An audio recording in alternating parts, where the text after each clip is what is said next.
I seen your head, in your head, Rasi, Rasi, Rasi. I seen your head, in your head. Welcome back to In From the Side, another week, another show. I'm back with my co-host and partner in crime, Matthew Rhodes. How's it, Matt? Hey, buddy, I'm good. How are you? How good it is to be a Springbok fan. Mate, it's been such a great Autumn Nations series. I mean, my wife sent something to me the other day that she received. New world rankings have come out. South Africa ranked number 1 in the world. South Africa with 14 men ranked number 2 in the world. So everyone else underneath, I love it. filtering in. It's been a really interesting series. Obviously, we've got one more game to go against Wales, but it's been challenging and it's been exciting. But at the end of the day, we've come out victorious, and as you say, it's good to be a Springbok supporter. Yeah, absolutely. I hope you enjoy the nice warm weather there in Paarl where you are, because it's freezing in Bedford. And the reason because it's freezing is there's a cold front coming down from Dublin because of all the snowflakes in Dublin. 100%. Because they haven't taken this loss kindly. And I've got to say, it's more so the Irish press than the fans. I've seen a lot of fans really just say, you know what, we can't complain, the Boks were better. But the press and the podcasts and the blogs from Ireland, they are very, very bitter. Like, I can make a wine from all the sour grapes that I'm hearing from Ireland. Mate, the Irish team are a good team. Let's not deny, and obviously Rusty and the boys, give them the respect that's due. But at the end of the day, like, they just seem to. It's the first time that we've won in 13 years in Ireland. So we've got to tip of the cap to the boys. And on the other side of that, Ireland have had the rub of the green, no pun intended, that side. But it was good for us to get that monkey off the back and for us to get a win in Dublin. However it came, there's always going to be naysayers. There's always going to be people who whinge and whine. As you say, they seem to do a lot of that when they lose, and they're always spouting about how they're the best in the world. But when they come up against the best, they falter. So I think the true order of things has been restored. No, absolutely. But you're right. We've got to give props to Ireland. Yeah. Seriously, Matt, we've got to give props to Ireland because they need them. They can't scrum. They need props. So the scrum, I described it to a mate this morning. I said it honestly, it's rugby porn. Honestly, it was a thing of beauty. They just couldn't deal with it, and I know people are going to complain about the yellow cards and the amount of cards. What was interesting to see coming out of Ireland is the fact that they were more fixated about the fact that Sasha didn't get a card, as opposed to the 5 that they did get. Like, there was very little mention made of that. But I think at some point the ref had no option. Like, what was he supposed to do? He warned the guys specifically before halftime. They kept infringing. Gutsy performance by Ireland, but they couldn't keep up with us. No, their discipline let them down. And as you say, there was so much talk about Porter being this immense scrummager before the game and how our boys were going to struggle. We've got to remember, our boys stood up without Oxenchair, who was nominated as a World Player of the Year contender, and rightly so. I think he's been awesome. I think had he not been injured and he got to run on in all these other games and compete, he might have been the one to walk away with it in the end. But we'll get to Malcolm in a minute. At the end of the day, these are I wouldn't say second string props of ours. They're all quality, they're all amazing props in their own right. But our front man, the one who's been kind of our immense scrummager, of those front 3, the one who gets put on the team sheet first of all, hasn't been there. And with all that being said, we still absolutely smashed him. So, you can say whatever you want before the game, but at the end of the day, you got to front up, and they just didn't. And so, as much as they were infringing, as much as they couldn't live with us, you get warned. You're doing it in the 5-yard. Like, you're going to have penalties and yellow cards and penalty tries, come your way. So you need to front, and they just didn't. No, absolutely. And one of the big talking points coming out of this game is the performance of Matthew Carley. If you're Irish, he had the worst game ever. If you're South African, he was brilliant. So try and be objective, Matt. What did you make of Matthew Carley's performance on the weekend? I thought he was pretty fair. His communication was bloody good. And I know all the Irish will be saying, well, of course you're going to say that. But I think he gave them fair warning at every juncture, right? He was telling them, listen, you guys got to front up. You're in your 5 yard. You've multiple infringements here. If you don't do, like, if you do this again, there's going to be a card. You can only say these things so many times before you act. You have to act on it. And so, if the shoe was on the other foot and it was our boys, like everyone would be saying, all those Irish people who the naysayers, who calling him out, they'd be saying he did a bloody good job. So I think, you've got to look at it with both eyes, not just the one eye. And on the Sasha call, my thought was when I saw it first time that he would get a card. I know that you and I were talking on WhatsApp and having a chat during the game, and you didn't think that it was card worthy. I thought if they produced a yellow card and he'd gone off, that would have been fair. It didn't look like he'd wrapped completely, so maybe the ref got that one wrong.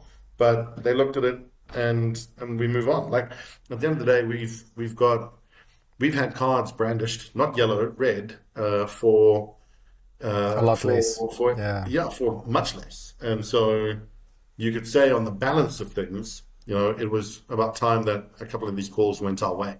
So I think it all swings and roundabouts, but regardless of it all, you got to look at the Irish team. Their discipline let them down. They had multiple individuals off the field at the same time.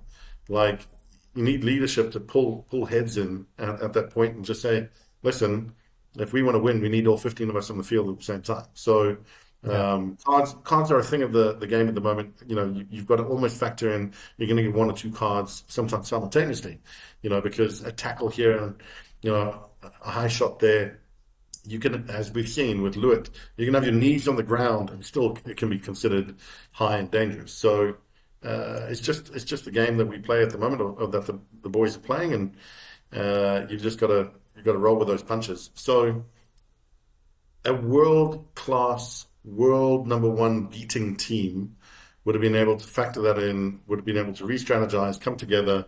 And they did that for a brief moment. Sheehan getting his try and going over the line when I think they were down to 13 and we had a full complement was evidence of the fact that they could pull it together.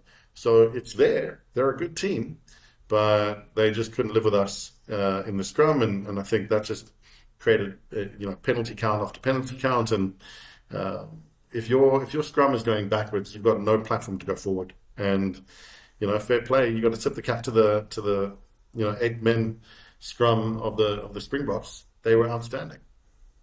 Yeah, no, absolutely. I saw Scotty Stevenson this week say that it's pressure from Rassie and his coaching team on international referees that has caused this. That Sasha didn't get a yellow card. I don't buy that. I think that's bullshit. I think after 2 red cards that the Springboks got and Franco's being overturned, I thought that maybe put a magnifying glass on referees' performances, because we also saw the same sort of treatment to players in the Australia-France game, where there was a couple of tackles that a week or two ago probably would have got a card, and the referee on the day said no card, penalty, let's just play on. So I think referees have been briefed and said, let's sanity prevail a little bit. Everyone moans about Sasha not getting a yellow card. To be honest, what about Tommy O'Brien's tackle on Kane and Moody? That was head-on-head contact and poor tackling technique. He could have very easily, I know he took the brunt of the force, but he could have very easily got a yellow card as well. So I think, to your point, Matt, Carley was fair to both sides. He didn't give Sasha a card, but he also didn't give Tommy O'Brien a card. James Ryan's 20-minute red card is a different. That wasn't a tackle. That was a shoulder charge off the ball. That was reckless, sure. and it was dangerous, and it was foul play. So he deserved the red. That was a different scenario. So you can't compare that card to Sasha's tackle. I think the crux of it all for that particular instance, for me, comes down to, was he in control of his body? And he wasn't. So he went like a possessed man, leading shoulder, and literally launched into Malcolm Marx's face. while Malcolm Marx was backing off and almost seemingly falling away. So was he in control of his actions? No. Was it a high degree of danger? Yes. It all kind of meets the thresholds. And, we've talked about these thresholds for a few weeks now where, some of them, you kind of just want to look at it and go, your protocols need a bit of wiggle room. On that instance, there was no wiggle room. That was a red. And to be fair, I think they used the bunker review system really, really well. Right. We'll send you off for a yellow. We'll put it under review. Someone else can make the decision, and they upgraded it to a red. That's what that system is there. When they're brandishing red cards like they were before in other games that we've experienced, straight off the bat, you're not using your systems to your advantage. Anyway, we won't complain about that. We've done enough of that. We can move on. Yeah, we can move on. There was a little bit of rugby played through all these yellow cards. Matt, I think the scoreline, and this isn't arrogance, I'm really not trying to be arrogant, but I think that scoreline flatters the Irish. I haven't seen a dominant performance from the Springboks like this in a long, long time in the Northern Hemisphere. I mean, okay, we were dominant against France as well, but in all facets of the game. The contact point, the lineouts, the scrum, set piece in general. We were just over Ireland completely, and I think the one thing that might be a little bit concerning for us is the fact that we couldn't score another 2-3 tries in the second half. I think we were 20-25 points better than Ireland on the day, and it's taking nothing away from them. They are a good team. It's just on the day we performed so well, and I think something that he will definitely look at is our ability to finish those opportunities. Too often did it happen that we were 1 or 2 meters from the try line and they somehow got a turnover, kicked the ball back to us, and then we had to go again. So, I think just in general, a very dominant display by the Springboks.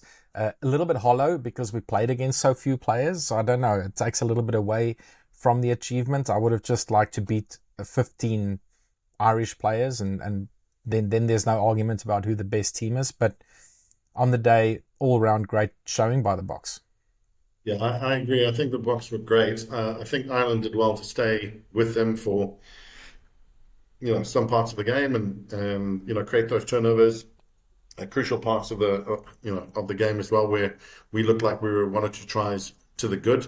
I also think that there were 1 or 2 moments where we could have been a little bit more cunning with our play. Obviously, there's a game plan and there's a strategy, but Kobus Reinach played exceptionally well. But when they went down to 13 men, he continued to use the box kick solution. And you just think, why are you kicking it into their hands and giving them the opportunity to play where we've got man overlap? Sure, just get back to basics, draw and pass, and there's going to be an overlap created on the end. So I would have liked to see the ball go through the hands a bit more. Cheslin to get the ball on the wing a few more times, and maybe then we could have had a few more tries. But I'm picking at things here. As a fan, I'm really happy with the result. I'm happy with the win. And as I say, first time in 13 years. So there's got to be a lot to be said. No, we'll take it for that. Yeah, for sure. We'll take it. We'll take it. And you know what? Credit to Ireland, because again, this sounds very patronizing, but they did bloody well to keep the score down to 24. We should have buried them, given the numerical advantage and just the dominance that we showed on the day. Look, I don't think they played the most positive rugby. Like they were offsides a lot of the time, and I think they were lucky to not get a couple more yellow cards for professional fouls or cynical infringements in the second half. I think the ref was actually quite kind to them. They played very negative because they just couldn't deal with our power game. But like you say, good win. We'll take it. We'll bank it. And we'll move on to the next one, which is Wales. Yeah, I feel sorry for Wales. We're going to come in hot. They're about to get a rude awakening. So, well, it's going to be interesting. Let's talk about the next one, Matt. Let's move on from the Ireland game. We can be happy with that victory. 15 Springboks won't be selected because they need to go back to their clubs in Japan or go back to the URC. All the Sharks players are going back to the Sharks. RG Snyman's going back to Leinster. We're pretty much going to sit with a combination of Stormers, Lions and Bulls players, which will still be too strong for Wales, I think. There's still a lot of quality there, but Wales were in patches. They were quite competitive against the All Blacks. They didn't have the gas to see out the game, but at one point, I think it was 21 all at one point.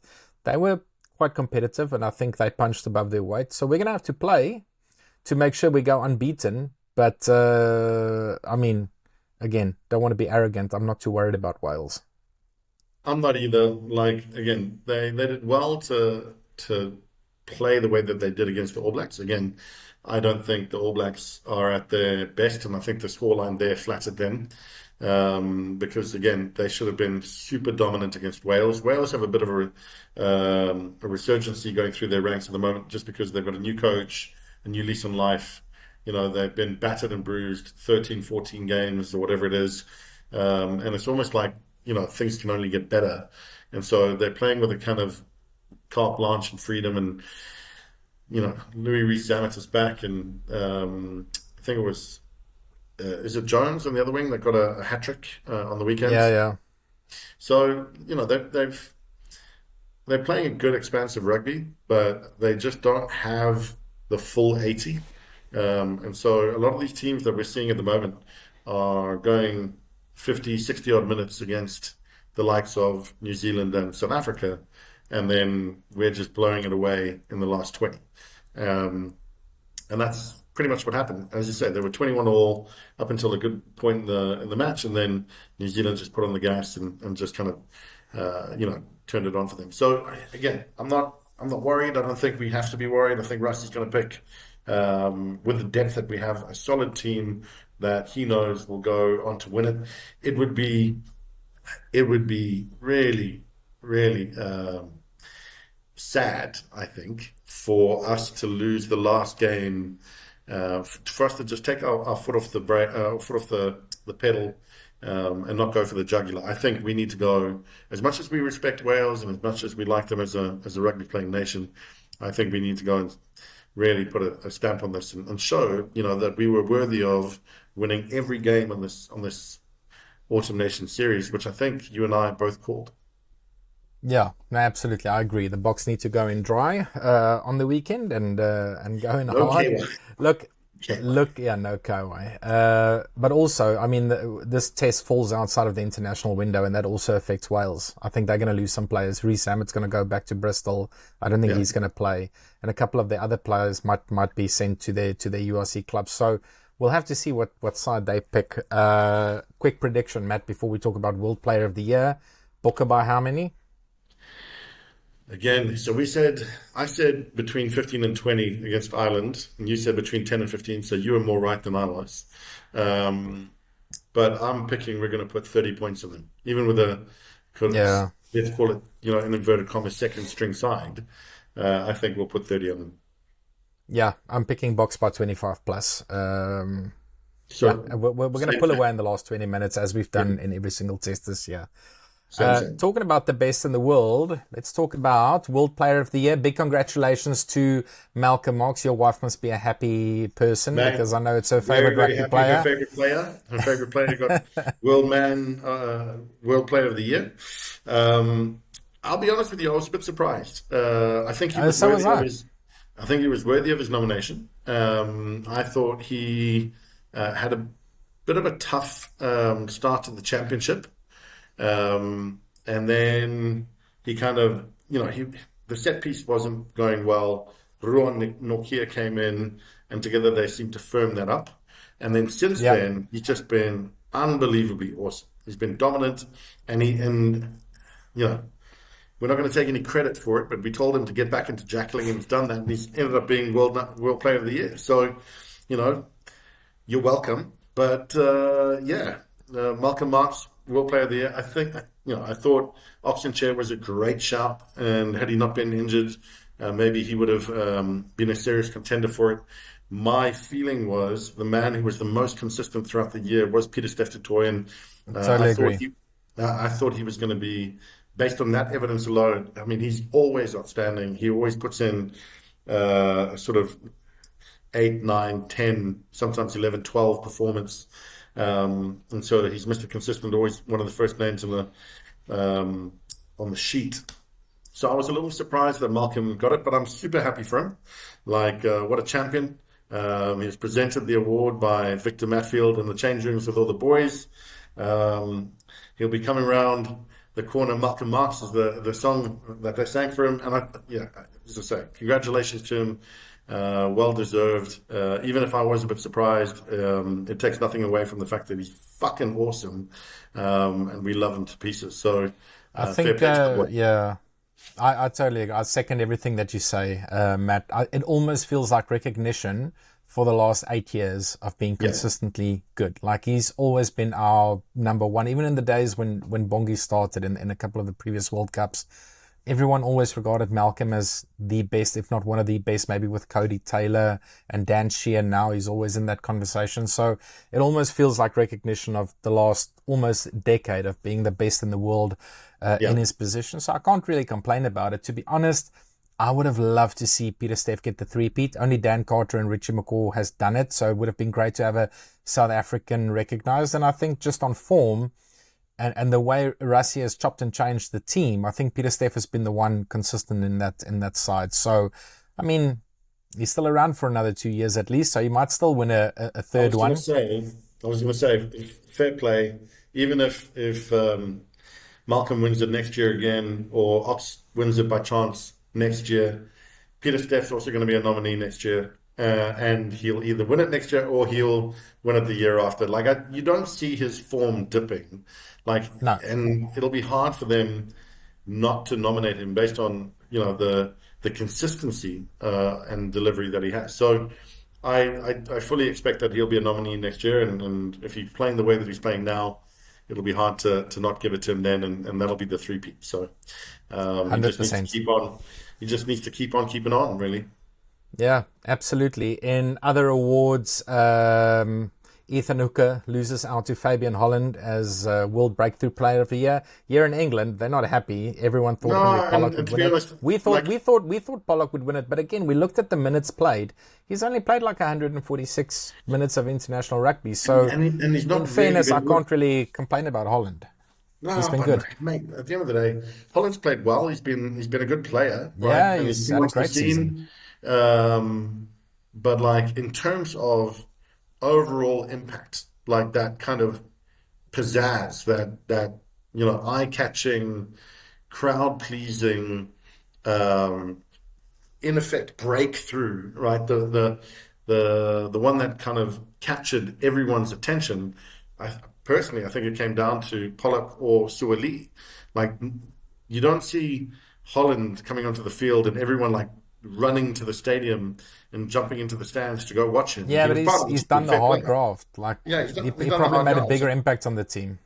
Yeah. So I don't know. I think from a spectator perspective, I think the breakthrough was either one of those two, and they've given it to Holland. So for me, the coach of the year was an interesting one because, again, what is Russ? Jacques Nienaber, obviously World Cup winner, missed out to the French Sevens national team coach because he took them to the Olympics and they won gold. Well, Jacques Nienaber lost out to Andy. Jacques Nienaber lost out to Andy Farrell in 2023. Jacques Nienaber wins the World Cup. Andy Farrell gets to a quarterfinal. They give it to Farrell. 2024, they give it to the French guy. I still can't remember his name. That's right. It should have been Rassie. Because Antoine Dupont won him a gold medal at the Olympics. That's the only reason they won it, because he had one of the best players in the world. Cool Rassie story, didn't bro. win it. Cool story, bro. And then this year, they give it to the former Lions and Bulls coach, John Mitchell. John Mitchell, who's currently the coach of the England women's national team. Again, don't know what Rassie has to do to win the award. Your man just took South Africa to back-to-back championships, and as yet an unbeaten Autumn Nation series. Like what more? So he won the Southern Hemisphere competition as a coach, and then took that team to the Northern Hemisphere and smashed everyone, including Ireland and France, who were rated as the two best. And he loses out to John Mitchell. Like you say, they're not going to give it to Rassie. he's deserving of it, in my opinion.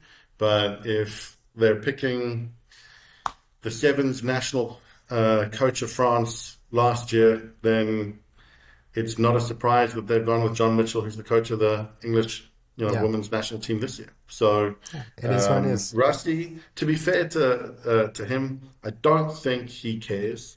Like, he doesn't I'm sure care. There's a little. We care. Sure we want it for Rusty. We want it. We care. We want it for Rusty. But your man, he knows what he's achieving. He knows what he's delivering on. He's had a bit of indifference with World Rugby for a fair few years. Obviously, he incurred a ban.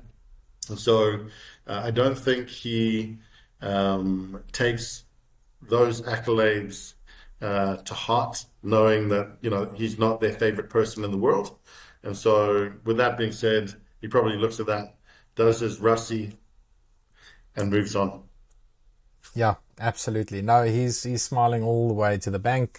He doesn't care about these awards. It's just we want it for him. But that's it, Matt. One more week to go. Boks taking on Wales. We both predict the Boks to win handsomely. We'll see what that dishes up. I just hope for a nice, fluid running game. No cards. 15 against 15.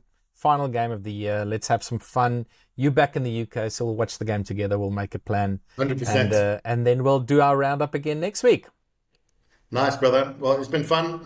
Looking forward to next week. And as of next week, we've got a few other ideas of some fantasy team type shows that we're going to look to put together. So, but we are going to be doing that, obviously, very similar to our other shows when we're together side by side, so that we can debate and call each other a prick in person. Yeah, nice one. Thanks, Matt. And to the folks out there in YouTube land, please remember to like and subscribe. Give us a subscription on the new In From The Side YouTube channel. So we are posting this video until the end of the year. We'll post all episodes on the Real Rugby and the In From The Side YouTube channels. But go and give us a subscription on the new channel. We really appreciate your support. We'll see you again next week. Cheers.